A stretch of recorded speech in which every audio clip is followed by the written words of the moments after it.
Data Skeptic features interviews with experts on topics related to data science, all through the eye of scientific skepticism. Louis Lehe is a PhD candidate of civil and environmental engineering with a focus on transportation engineering.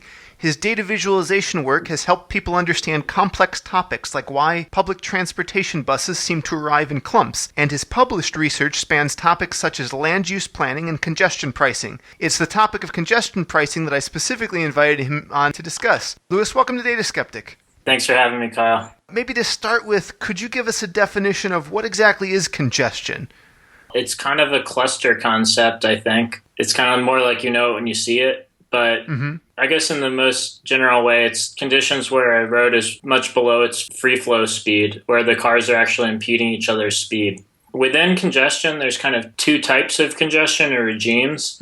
One is what you might call light congestion, or what some engineers just call congestion, which is the density, the number of cars per, let's say, kilometer. As it rises, the speed falls, of course, but the overall flow, which is what you would measure going past you, increases as the density of cars increases. So that would be like the road's just getting more crowded, but more people are moving. And then you've got another type of congestion, which is sometimes called heavy congestion, or I like hypercongestion because it denotes that it's more extreme, where actually less cars are moving the more crowded it gets. And hypercongestion is what you see usually in networks like in a downtown. There's more cars on the road, but less people are getting where they're going.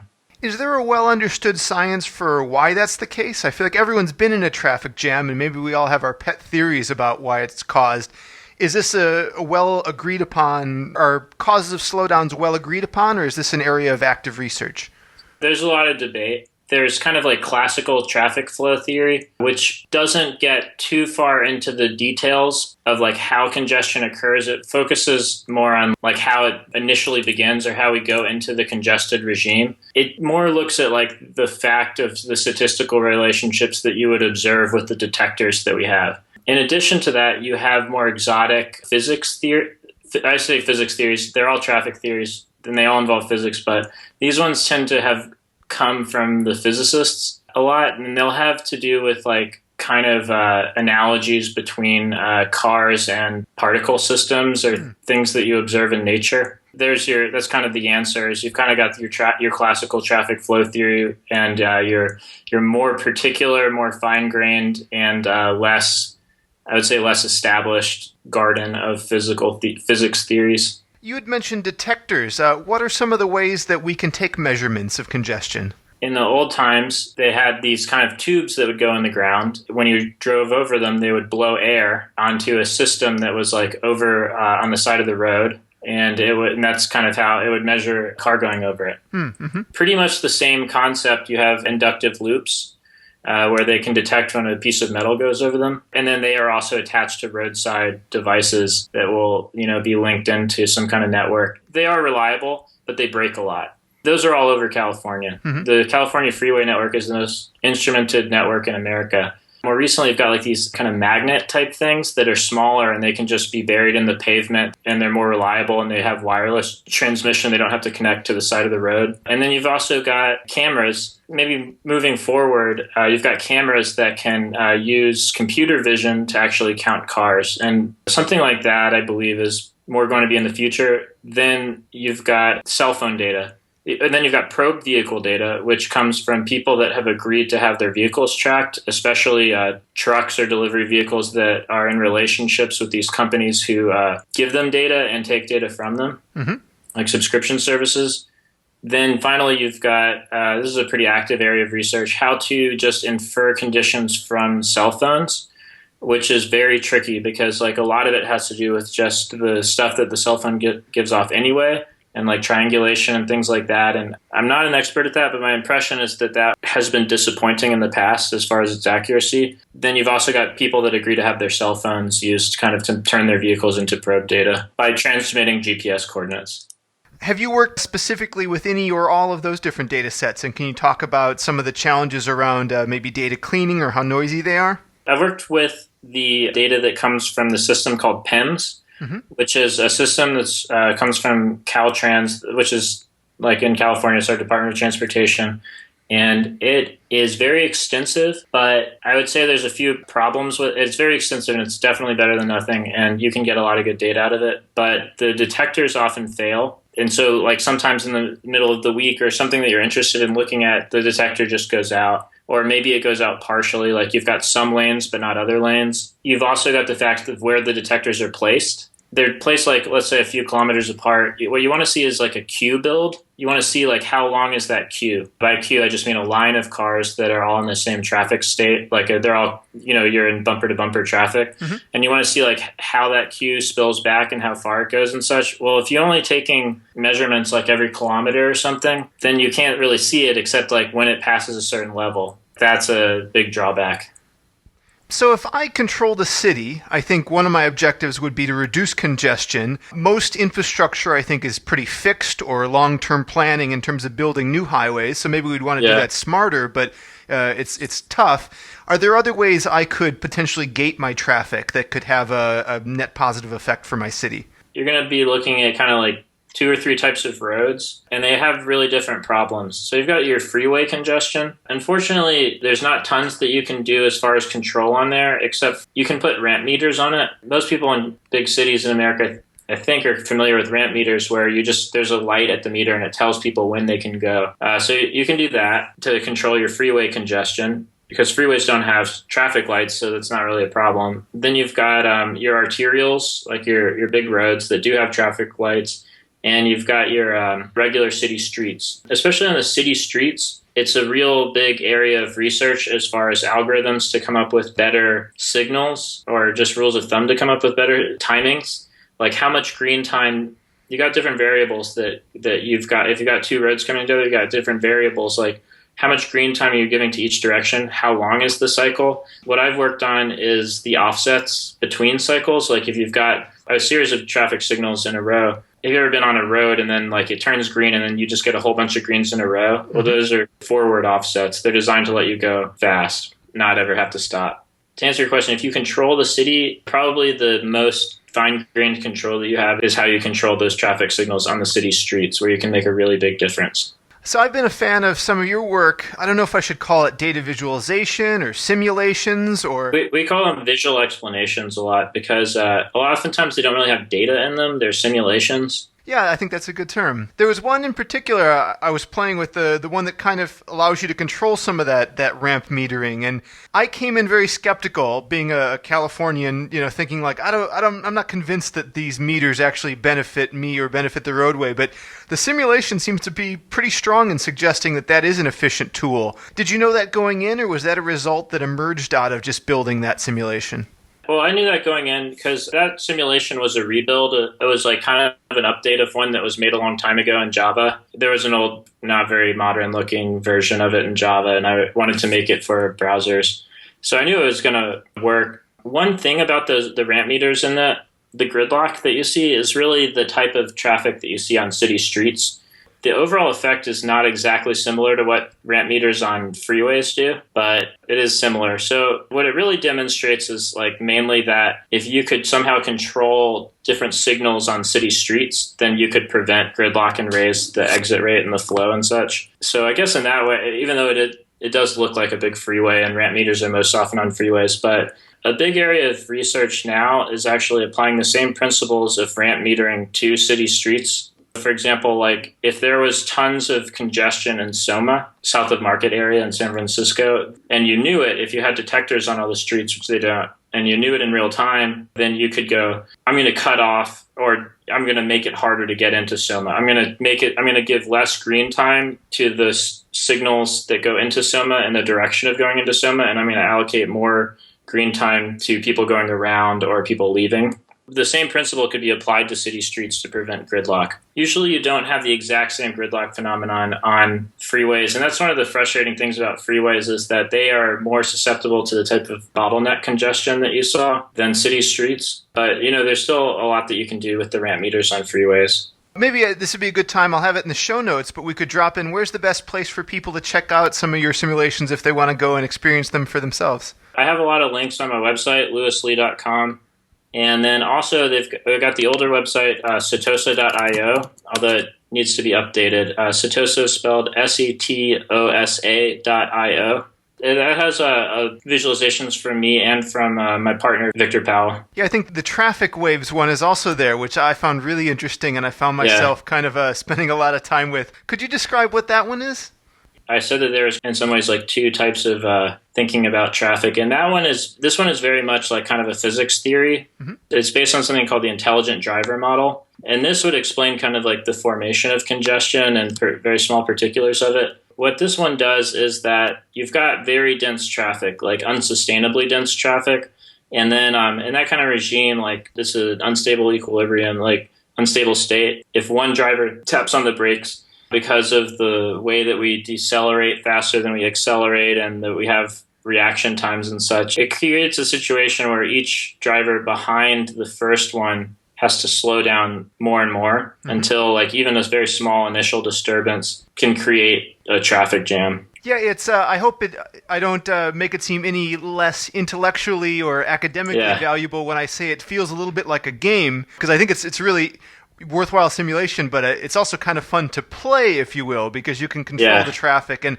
I feel like I can almost get it back on track if I control the vehicles just right. Uh-huh. But there seem to be these patterns it slips into, like there's a strange attractor in the system or something like that. Yeah.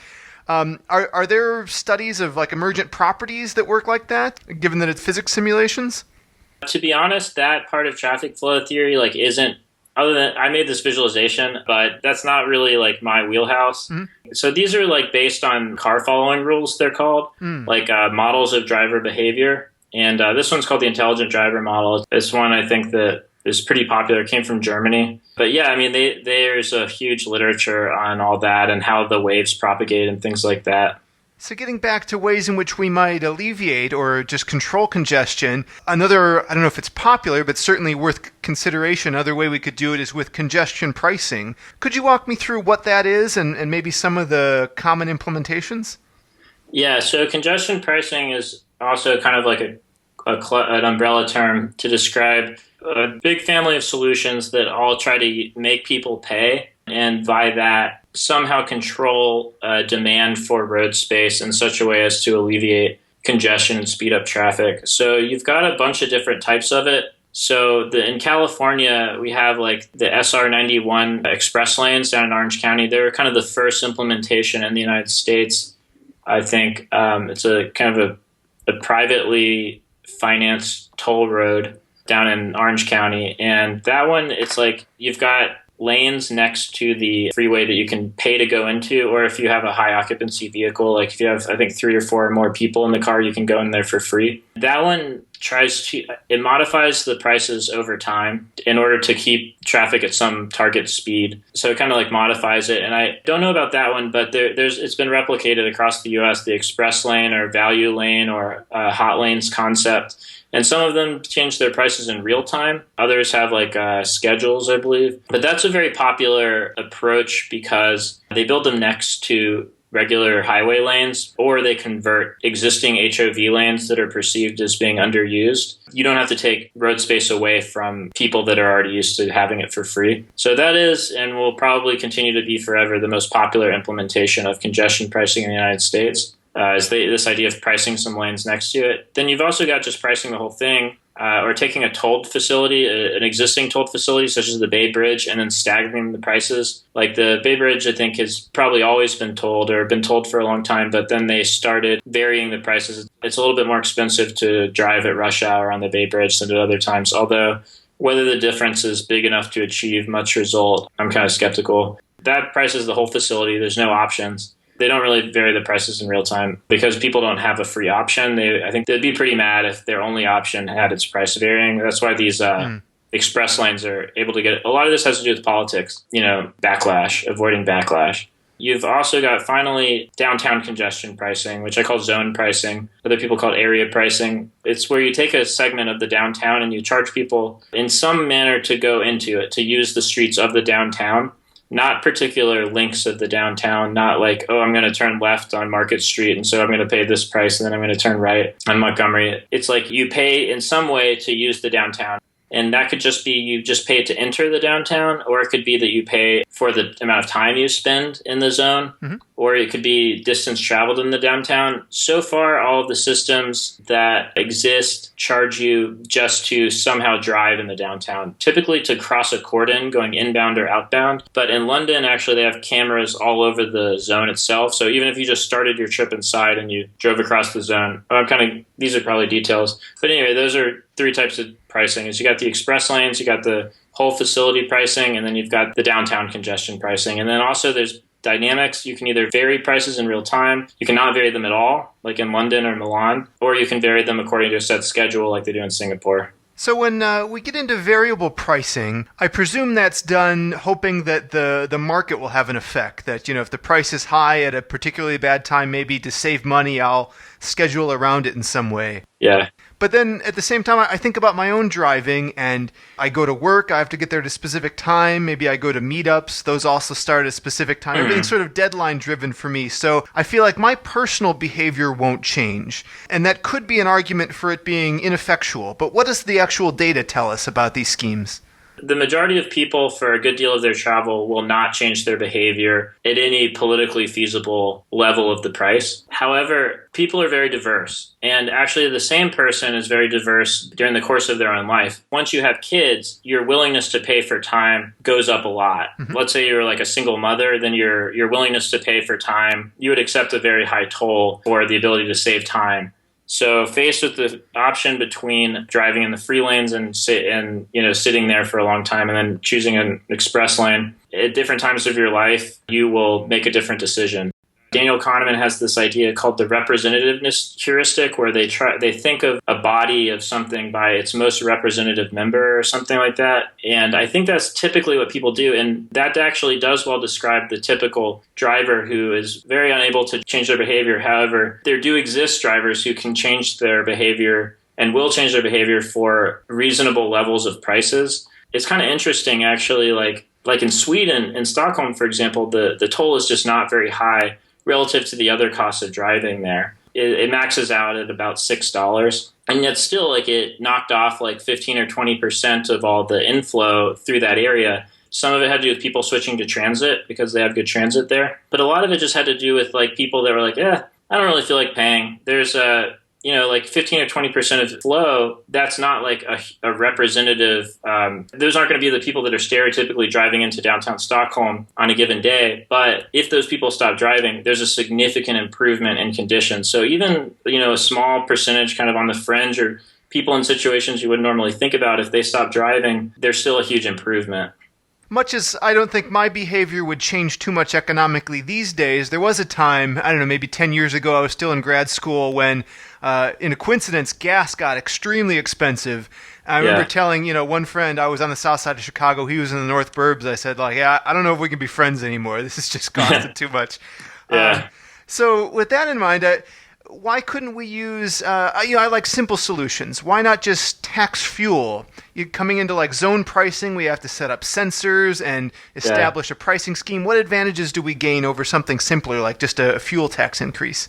Well, the fuel tax is an effective way to get people to drive less. But the issue is that most people on most of their trips are not really causing congestion.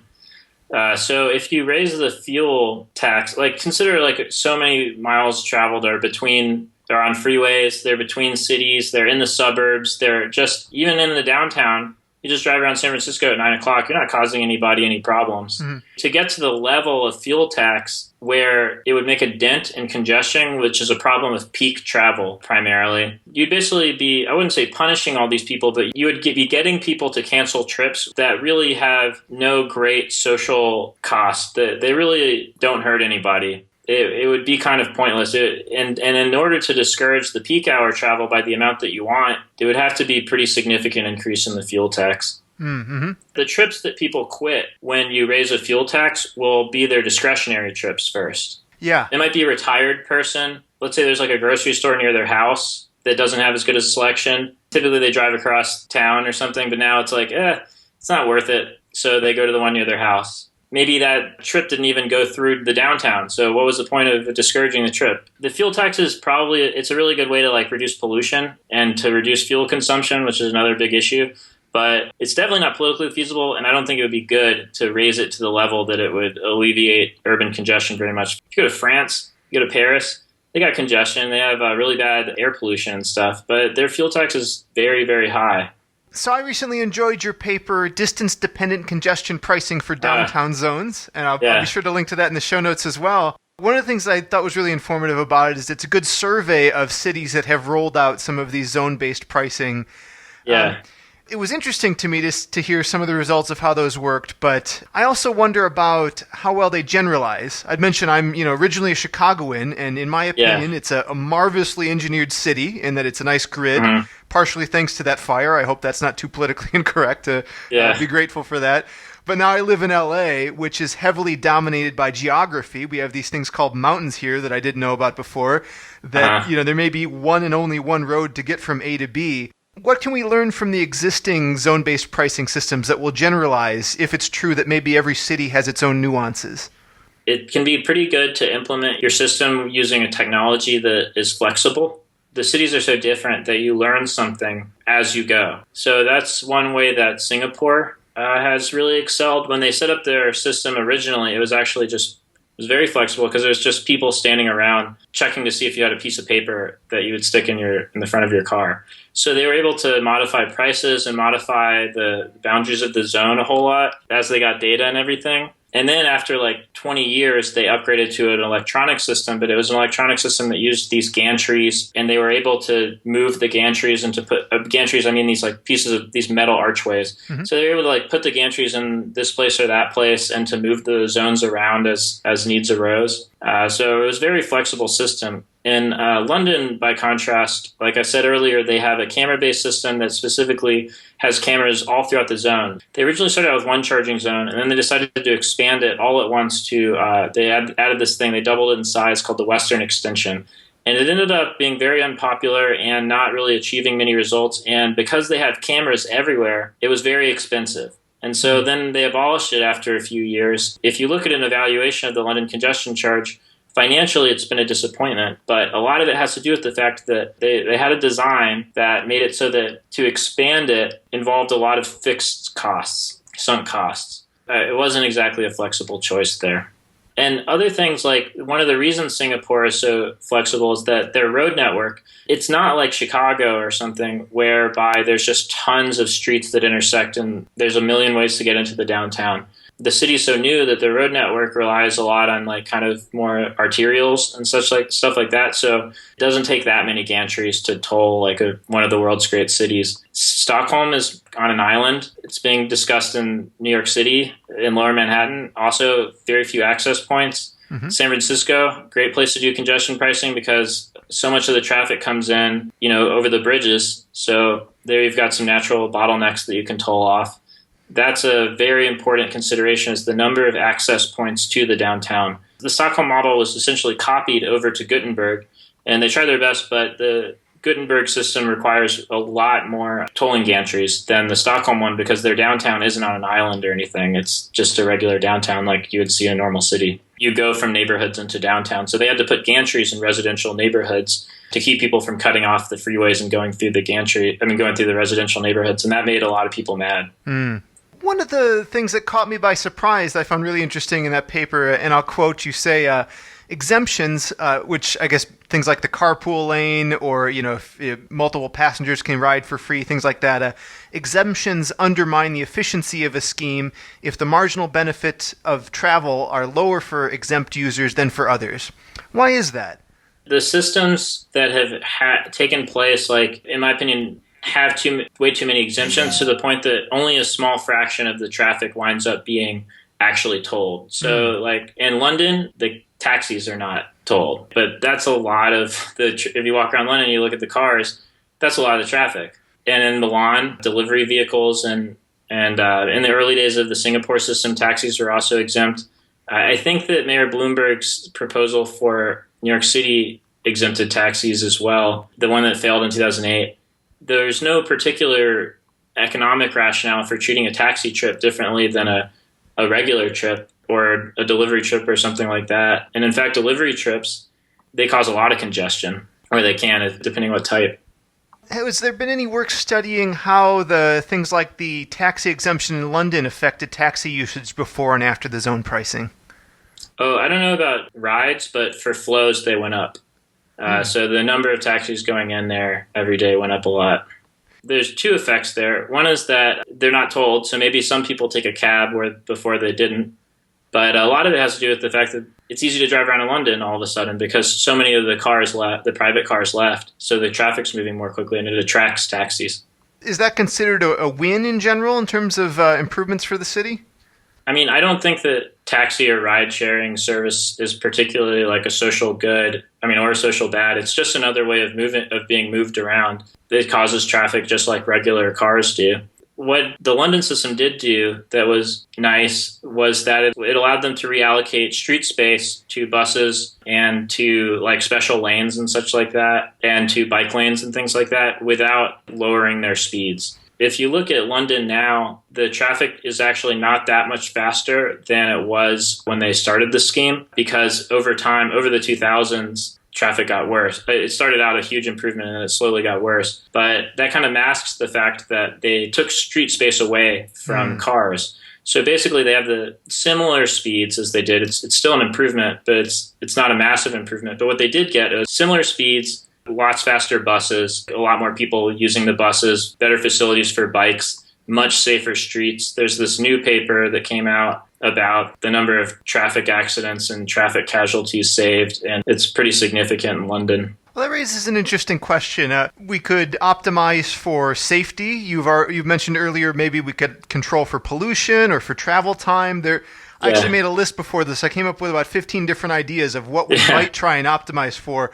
In general, what's best for a city, or is there even a notion of best? There is no notion of best, of course. It's going to depend on what the leaders of the city want. You ever heard this idea of like whatever you measure, you're going to get good at? Mm-hmm. I think they say that in startup community. I think that's pretty true, that most of these systems, the easiest thing to measure is the number of people going into the downtown. Because once you set up the system as part of charging people, you're measuring that. That tends to be like what it gets graded on. And then also you can measure speeds on the city streets. That's probably what any system in the long run, regardless of its goals, is going to end up doing, because that is always associated with the more ethereal goals that you might call touchy-feely, even though getting killed by a car isn't a touchy-feely experience. The fact is, or air pollution or something like that, you don't measure those with equipment and receive daily feedback on whether or not this toll is doing its job and such. So I think over time, they're just all going to pretty much target speeds or traffic flows.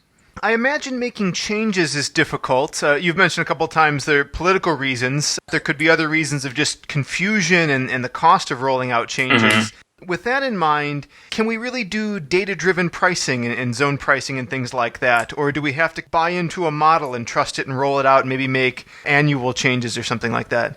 The hot lanes and the express lanes, they're measuring speeds and flows in real time, and they are updating based on real data, because that's just not that difficult to measure on a freeway. On a big lane, it's like, how fast is the traffic going? For downtown congestion pricing, it's a bigger issue because, like, you might ask yourself, like, what does it mean for the speed in downtown? Like, what is the speed of downtown San Francisco? Well, you've got Market Street.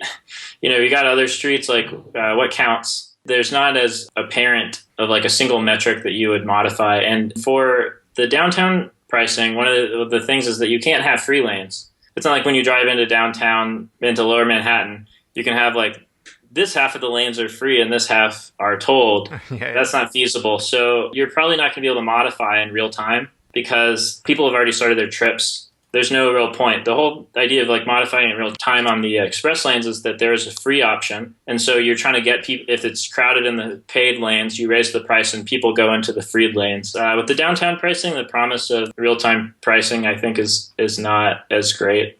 I imagine rural Kansas doesn't need zone pricing or things like that. What are the criteria we can use to establish what metropolitan areas would benefit from these systems? So it's expensive. There's a fixed cost to running the system. So in order for that to be socially worthwhile, you would want to have, first of all, like pretty bad congestion and a lot of people that you can spread the cost over so that the cost per person, isn't very high. Another criteria, it would probably be like a high value of time. And one of the main points is to save people time.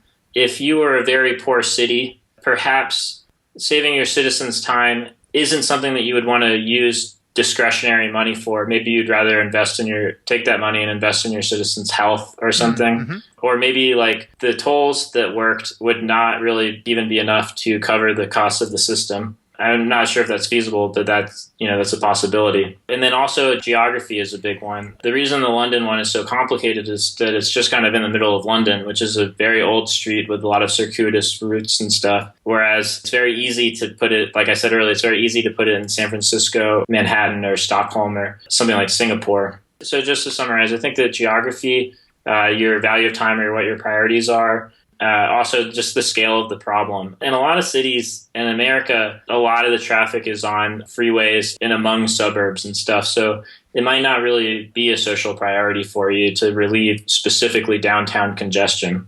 Are there any publicly available data sets that the transportation research community thinks are useful and novel that maybe a data scientist should take a look at? I would recommend PEMS, PEMS, and it's called the California Performance Measurement System. You have to request a login. I think you have to give them a reason that you would like it. Yeah, you have to apply for the account. And then I think you find out in 1 to 2 business days. And there's tons of data on there, and it's very interesting. The interface is sometimes like a little bit tricky to use. It can be hard to download a lot of data at once.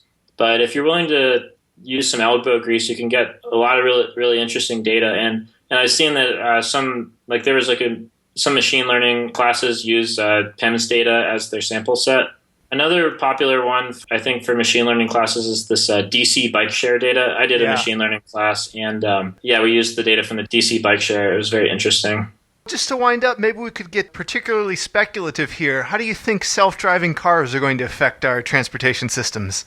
My favorite thing about it is that they'll reduce accidents. Mm-hmm. I mean, I hope they reduce accidents. They're not exactly my area of expertise, but that's what everybody says. More in my area of expertise, what I'm interested in is I've tried to stress the difference between like city level congestion, where there's intersections and there's lanes that meet each other, and freeway congestion, which is like bottlenecks and queues of cars spilling back. I think that it can have a big influence on the freeways. I'm not sure if it will have as big of an influence on city streets. That creates an interesting difference among places, whereby maybe like you're in Houston and self-driving cars change the scope of life because in LA, because you can drive on all these freeways at near free flow speeds, even with lots of people using the freeways.